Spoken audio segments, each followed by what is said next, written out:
Bismillahirrahmanirrahim. Assalamu alaikum rahmatullahi wa barakatuh.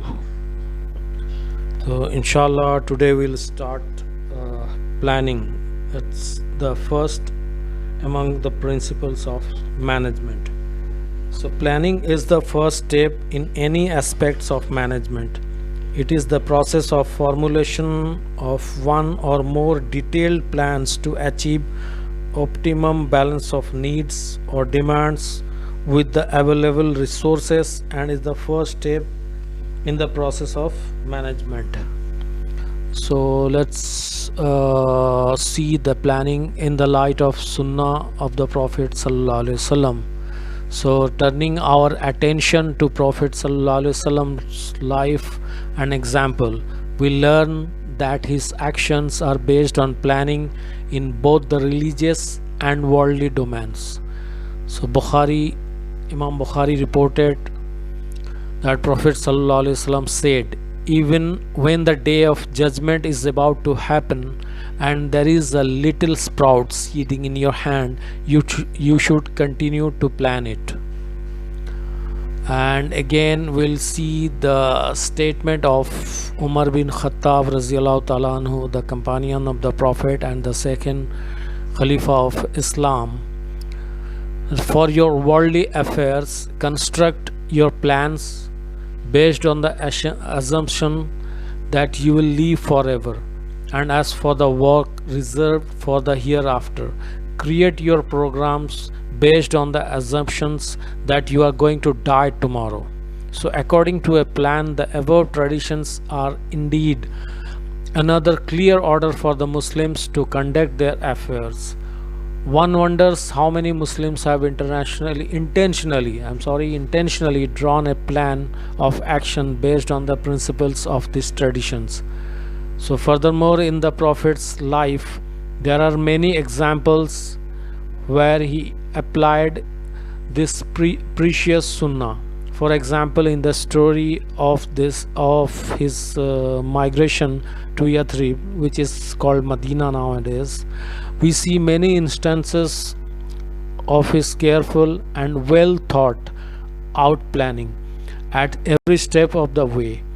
Once inspired to migrate to Yathrib, Medina, the Prophet ﷺ devised a plan with his closest companion Abu Bakr Raziyallahu Ta'ala anhu. This plan was secret and known only to those who played a part in it. First, Prophet Muhammad Sallallahu Alaihi Wasallam hired Abdullah ibn Uraqit as a guide for the journey.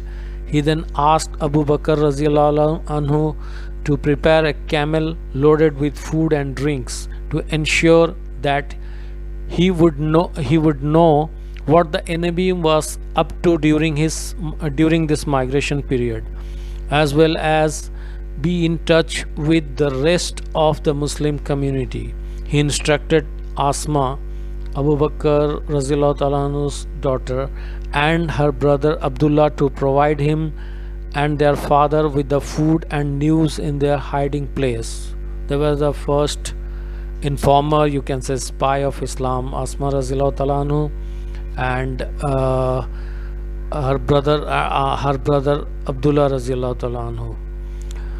To further ensure a safe escape and avoid falling into the hands of the Quraysh, the Prophet ﷺ instructed Abu Bakr's servant Amir ibn Fahira to graze the herd of sheep behind Asma or Abdullah. The herd would destroy their footprints as they delivered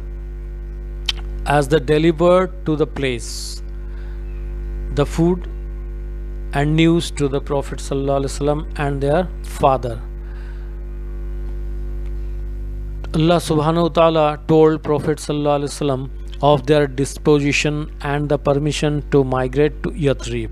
This was actually planned by Allah subhanahu wa ta'ala. He said to Prophet Muhammad ﷺ to migrate. I'm sorry. On the night the murderers surrounded the Prophet's house to do the full deed. The Prophet ﷺ instructed his faithful son-in-law Ali Raziallahu Ta'ala anhu to wrap himself in his cloak and lay in his bed, knowing they will not harm him. So by this way the Prophet ﷺ has planned his life. This is an example for all the Muslims. So planning is very important. Planning is very much necessary as it increases the efficiency of the task. It reduces the risk involved in the activity. It facilitates proper coordination. It aids in organizing the available resources. It gives a right direction to the task.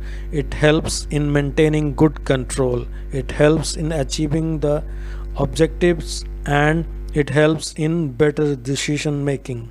So thus planning is the basic pillar to conduct any management activity. So this is all for today. So inshallah we will discuss second principles of management, communication, in next video soon. Jazakallah khair.